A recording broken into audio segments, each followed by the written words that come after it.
இதுக்கான போராட்டம் அது முதல்ல நாங்கள் சவுத்தில் உருவாக்க வேண்டும். சிங்கள இனவாதத்துக்கு எதிராக அந்த போராட்டம் உருவாக்க வேண்டும். அதே தான் ஒரே வழி தமிழ் மக்கள் மத்தியில் நம்பிக்கை உருவாக்கு. தமிழ் மக்கள் மத்தியில் நம்பிக்கை உருவாக்கு.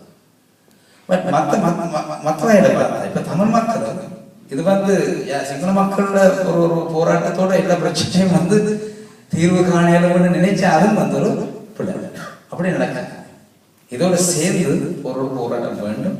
அதுக்கான நம்பிக்கை உருவாக்குறதுக்கான ஆரம்பம் எடுக்கலாம். பட் அது அது அது அது அது அந்த போராட்டம் நடந்து கொண்டு போகல. அதோட சேர்ந்து முற்போக்கு சக்திகள் அதோட சேர்ந்து போராட ஒரு தன்னுடைய தைரியம் இருக்க வேண்டும். அப்படி எல்லாம் இது இந்த போராட்டம் போகாது. எப்படியும் நாங்கள் தெரியும் இந்த எங்களுடைய வரலாறுல இந்த சமசமாஜ கம்யூனிஸ்ட் வரலாற்று நாங்கள் தெரியும். அந்த முழு காலத்தில் எல்லா இனவாதத்துக்கும் எதிரானவரும் அவங்களோட கொள்கைகளோடு தான் நம்மளுடைய அரசியல் நடத்தது. கடைசியாக நடந்தது அந்த பாராளுமன்றத்துக்கு போன பிறகு பாராளுமன்றத்தில் அவங்களுடைய போராட்டம் பாராளுமன்றத்துக்கு லிமிட் பண்ற பிறகு நடந்தது. சிங்கள மக்களுடைய ஓட் செலுத்துறதுக்காக கடைசியாக தமிழ் மக்களுக்கு எதிரான கொள்கைகள் எடுத்தது. அதை நடந்தது. இது நீங்கள் கேட்டிருப்பீங்க படியான சொல்ல வழியில் அவங்க ஸ்லோகன் சொல்லி இந்த டல்லிஷன் இதுக்கு எதிராக டெமான்ஸ்ட்ரேஷன் நடந்தாங்க. ஸோ இதே நடந்தது ஜேபிபி ஒரு இனவாத கட்சியாக உருவாக்காங்க. அது இடதுசாரி கட்சியாக தான் உருவாக்குனது.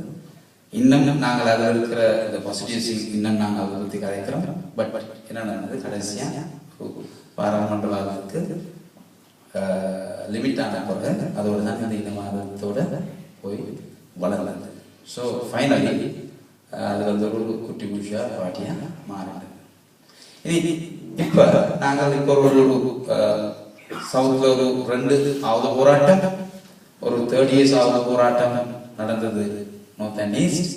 நீ கடைசியாக நடந்தது ஒரு 100,000 200,000 மக்கள் அழிஞ்சு போன பிறகு இன்னும் நாங்கள் மக்கள் மூலியமாக பார்த்தா நாங்கள் இன்னும் ஒரு விதமான வெற்றி தந்தது.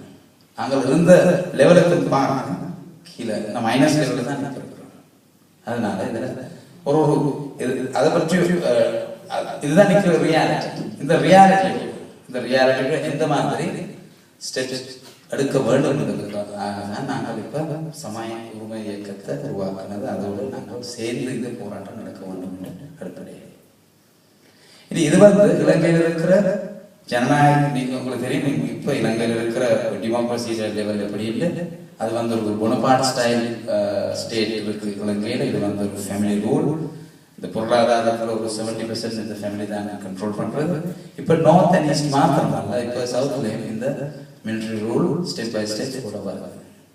தெரியும் யூனிவர்சிட்டி ஸ்டூடெண்ட்ஸுக்கு இப்போ மிலிட்ரி ட்ரைனிங் அது கம்பல்சரி. இப்போ பிரின்சிபல்ஸ் இப்போ மற்ற சில ஸ்டேட் அஃபீஷியல்ஸ் எல்லாருக்கும் மிலிட்ரி ட்ரைனிங் கம்பல்சரி. சிவில் லைஃபுக்கு மிலிட்ரி இப்போ வந்திருக்கு. இந்த டிஃபென்ஸ் மினிஸ்ட்ரியாக சிவில் அட்மினிஸ்ட்ரேஷனுக்கான இதுகள் நடக்குது இந்த மிலிட்ரி மூலியமா. அந்த மாதிரி இப்போ நார்த்ல மாத்திரம் இல்லை, ஈஸ்ட்ல மாத்திரம் இல்லை, இப்போ சவுத்லையும் ஸ்டெப் பை ஸ்டெப் இந்த மிலிட்டரைசேஷன் நடந்து கொண்டு போகுது. அதனால ஒரு டெமோக்ரஸி, உண்மையான டெமோக்ரஸி உருவாக்க ஏனென்றா இந்த சுதந்திரத்துக்கு பிறகு சுதந்திரம் இந்த சுதந்திரத்துக்கு பிறகு நாங்கள் ஒரு விதமான டெமோக்ரஸியும் நாங்கள் அனுபவிச்சு இல்லை.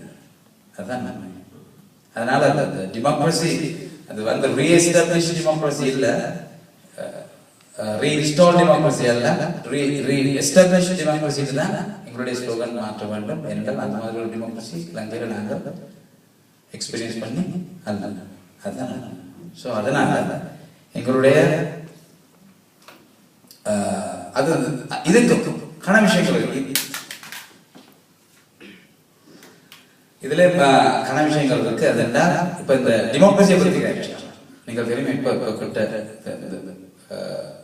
இந்த ரீசன்ட் பாஸ்ட்ல கன ஆன்டி டெமோக்ராட்டிக் ஆக்ட்ஸ் பார்லிமெண்ட்டுக்கு வந்தது. இப்போ கடந்த 22ஆம் தேதி இன்னொரு கிரிமினல் ஆக்ட் வந்து இன்னொரு அமெண்ட்மெண்ட் கொண்டு வந்தது. இந்த 24 hours 48 hours போகிறது. ஸோ இதெல்லாம் ஆன்டி டெமோக்ராட்டிக் ஆக்ட்ஸாக தான் வருது. இப்போ பிடிஐயும் அவங்க இன்னொருக்கா அமெண்ட்மெண்ட் போகிறாங்க. இந்த மாதிரி இந்த இலங்கையில் அரசு எந்த மாதிரி ஆன்டி டெமோக்ராட்டிக் இல்லீகல் நடவடிக்கைகள் எடுத்துக்கொண்டு போகிறாங்கன்றது பற்றி எங்களுக்கு ஒரு ஒரு ஒரு நாலேஜ் இருக்கு. ஸோ இதுக்கான பல விஷயம் இப்போ இதுலேயே ஒரு பகுதியை நாங்கள் கதைக்க வேணும். என்னென்றால் இப்போ ஒரு கவர்மெண்ட் சேஞ்சை பற்றி ஒரு கதை இருக்கு. கவர்மெண்ட் சேஞ்ச் இதோடைய மாதிரி இன்னொரு கதை. அதுதான் இப்போ இது வந்து ராஜபக்சே காட்டியும் யாருக்கும் பாலிடிக்ஸ் செய்யலாம். அதனால இப்போ ராஜபக்சே எப்படியாவது திறத்த வருவாங்க. அதுதான் ஃபர்ஸ்ட் ப்ராயரிட்டி.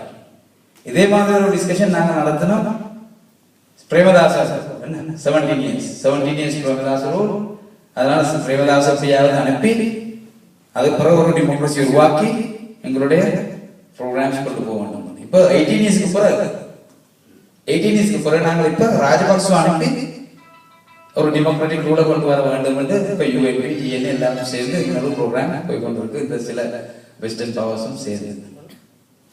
ஸோ இதில் டெமோக்ரஸி வருமா இல்லாட்டி இன்னொருக்கா எல்லாவற்றை இன்னொருக்கா ஒரு 28 yearsக்கு பிறகு இன்னொரு விக்ரமசிங்க அனுப்ப இன்னொரு விக்ரமசிங்க அனுப்பிதான் எங்களுக்கு ஒரு டெமோக்ரஸி ஒன்று உருவாக்கலாம் இன்னொரு ஸ்லோகனும் வர முடியும். அதனால இந்த உண்மையான டெமோக்ரஸி உருவாக்குறதுக்கு உண்மையான சம உரிமை உருவாக்குறதுக்கு உண்மையான டெமோக்ரஸி உருவாக்கணும். அந்த உண்மையான டெமோக்ரஸி இந்த மாதிரி இந்த கவர்மெண்ட் சேஞ்ச் மாதிரில வர முடியும் என்று நாங்கள் நினைக்க மாட்டோம். அதனாலதான் இந்த போராட்டம் ஒரு ஸ்ட்ராட்டஜிக்கல், இது வந்து இந்த சமூக இயக்கம் ஒரு ஸ்ட்ராட்டஜிக்கல் இயக்கம். இது வந்து ஒரு எலெக்ஷனுக்கு ஒரு எலெக்ஷன் பார்த்து செய்த ஒரு இயக்கம் அல்ல. ஒரு எலெக்ஷனுக்கு ஒரு பார்ட்டி இல்லாட்டி ஃப்ரண்ட்லைன் சோசியலிஸ்ட் பார்ட்டிக்கு முன்னிலை சோசியலிஸ்ட் பார்ட்டிக்கு இந்த ஓட்ஸ் எடுக்க போற ஒரு இயக்கம் அல்ல. என்னென்றால் எனக்கு சில விமர்சனங்கள் கிடைச்சது யூகேல கதைக்கல. என்றால் இப்போ நீங்கள் சந்தர்ப்பவாதிகள் ஆப்பர்ச்சுனிட்டிஸ். இப்போ இந்த நார்த்ல ஒரு ஆப்பர்ச்சுனிட்டி வந்திருக்கு. யாருமே இப்போ பாலிடிக்ஸ் செய்யறது இல்லாங்க. இப்போ நீங்கள் அந்த ஆப்பர்ச்சுனிட்டி பார்த்து போய் இப்போ அந்த ஓட்ஸ் எடுக்க தான் இந்த பிளான். அதுதான் இந்த சமூக மையத்தான் வந்திருக்கு. ஜேவிபியில் இவ்வளவு காலம் வந்து நீங்கள் ஜேவியில் இருந்த இனவாதத்துக்கான அந்த கொள்கைகளுக்கு எதிராக போராடாம இதுக்கு முந்திதான் நீங்கள் வெளியே வந்திருந்தது. But you have come out after defeating LTTE. It means you are opportunist. So you are opportunist. You are acting as opportunist.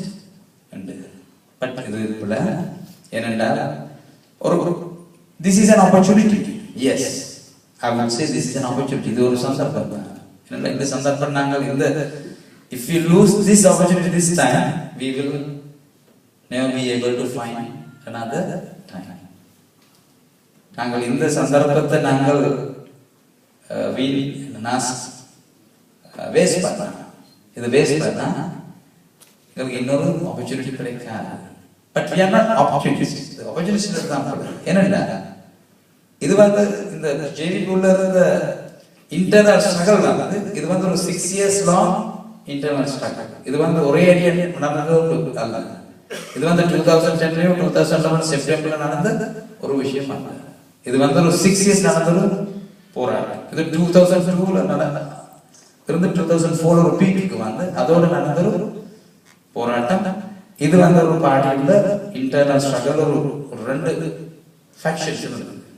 அதோட தான் முதல்ல மல் வீரவான் செல்லாம் வெளியே போய் பிறகு அந்த ஃபேக்ஷன் ஒரு இன்னொரு குழு ஒன்று இருந்தது. அதோட தான் கடைசியா இந்த போராட்டம் நடந்தது. இது வந்து ஒரு பீக்கு வந்து ஒரு பிரிஞ்சு போற ஒரு அளவுக்கு வந்த இடம் தான் இந்த 2010 பிரசிடென்ஷியல் எலெக்ஷன் யார் பொன்சேகாவுக்கு சப்போர்ட் பண்ண எலெக்ஷன். நீங்கள் தெரிவிக்கிற சப்போர்ட் இல்லை. பிரசிடென்ஷியல் எலெக்ஷன்ல வரலாறு எடுத்தாலும் அது வந்து அதுல பல சிக்கல்கள் இருக்கு. நீங்கள் தெரியும் 2005 ஜேவிபி சப்போர்ட் பண்ணது ராஜபக்ச. அதுல இந்த பிரிவு இருந்தது. அதான் நான் சொன்னேன் 2004 இருந்து இந்த ஸ்ட்ரகிள் இருந்து அந்த 2005 டிசிஷன்ல இந்த பிரிவு இருந்தது. அதுல நீங்கள் தெரியும் எப்படி யாழ்ப்பாணம் ஈஸ்டர்ன் நார்த் எப்படி ராஜபக்ச யூஎன்பிக்கு ஓட்ஸ் போகாம நிறுத்தது யாருன்னு உங்களுக்கு தெரியும். அப்ப எங்களுடைய இந்த பிரசிடென்ஷியல் கேம்பெயின் வரலாறுலையும் பல விஷயங்கள் இருக்கு. நாங்கள் எங்களுக்கு திருப்பி பார்க்க யாரு ராஜபக்சக்கு ஃபைனல் விக்டரி எடுத்து கொடுத்தவர்கள் எல்லோருக்கும் தெரியும். இன் 2010 இன்னொரு யார் சரத் பொன்சேகாண்டா ஒரு அந்த அல்ட்ரா ரைட்டிஸ்ட் ராணுவ தலைவர் இலங்கை ப்ரொடியூஸ் பண்ண இந்த நம்பர் 1 அல்ட்ரா ரைட்டிஸ்ட் ராணுவ தலைவர். அதை பத்தி எல்லாரும் தெரியும். அதை பத்தி எனக்கு தெரியுது. ஸோ ஃபைனல் என்ன நடந்தது, அவங்க எல்லாரும் ஒரே வருது. கடைசி அவங்க அவங்க உள்ள வந்த சில முரண்பாடுகள்னால அவர் வெளியே வந்தார். வெளியே வந்த உடனே அவர் வந்து ஒரு டெமோக்ரஸியில் ஒரு சிம்பிளா மாறிட்டாரு. ஒரு டெமோக்ரஸி ஜனநாயகத்துக்கு ஒரு சிம்பிளா மாறிட்டார். அவர் தான் ஜனநாயகம் சொல்றாரு இலங்கைக்கு. ஒரே idea within 24 hours he has changed his mind. Now he is fighting for democracy in Lanka. Suddenly he has changed. He has become a symbol of democracy. So JVP நாங்கள் எதுக்கு பல விமர்சனங்கள் நடந்தது பாட்டியில். கடைசியா சோமாசேரி சொன்னதுதான் டிஎன்ஏ விருப்பம் உண்டு, அவங்களுக்கு இருக்கிற பிரச்சனை இல்லை. இப்போ டிஎன்ஏ அக்செப்ட் பண்ணிருக்கு. What's problem? இந்த மாதிரி தான் நான் இந்த பிரசிடென்ஷியல் கேம்பெயினை பற்றி நான் சும்மா கொஞ்சம் ஒரு 2-3 நினைவுல இருக்கிற சில காரணங்கள் சொன்னேன். இந்த மாதிரி தான் இந்த இதில் வரலாறு வந்து கடைசியா எப்படி இதோட வந்து பிரிவு தான் கடைசியா நாங்கள் வெளியே வந்தது. சில அந்த விமர்சனங்கள் இருக்கிற உண்மையை நான் அக்செப்ட் பண்ண வேண்டும். யாருக்கும் அப்படி தெரியலாம்.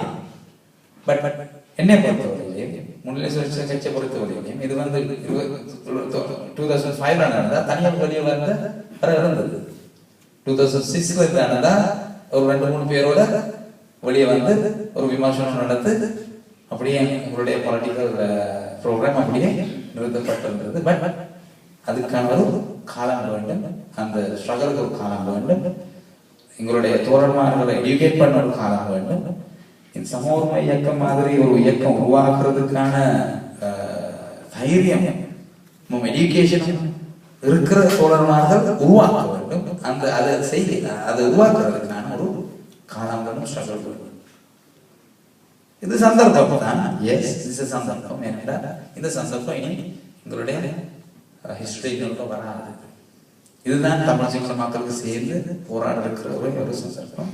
இது நாங்கள் இந்த சந்தர்ப்பத்தை நாங்கள் வேஸ்ட் பண்ணா அது இன்னொரு வராது. இன்னொரு இனவாதிகள் இதை ஃபீல் பண்ண ஒரு ஸ்பேஸ் ஒன்று இருக்கு, ஒரு வேக்யூம் ஒன்று இருக்கு. பட் இந்த வேக்யூம் இனவாதிகளால ஃபீல் பண்ணலாம், இடதுசாரி சக்திகளால ஃபீல் பண்ணலாம், ப்ரோக்ரெசிவ் சக்திகளால ஃபீல் பண்ணலாம், டெமோக்ரசி லவிங் சக்திகளால இது ஃபீல் பண்ணலாம். எங்களுடைய அபிப்பிராயம் இந்த வேக்யூம் இந்த இடதுசாரி ப்ரோக்ரெசிவ் டெமோக்ரசி லவிங் சக்திகளால ஃபீல் பண்றது. அதான் எங்களுடைய நோக்கம்.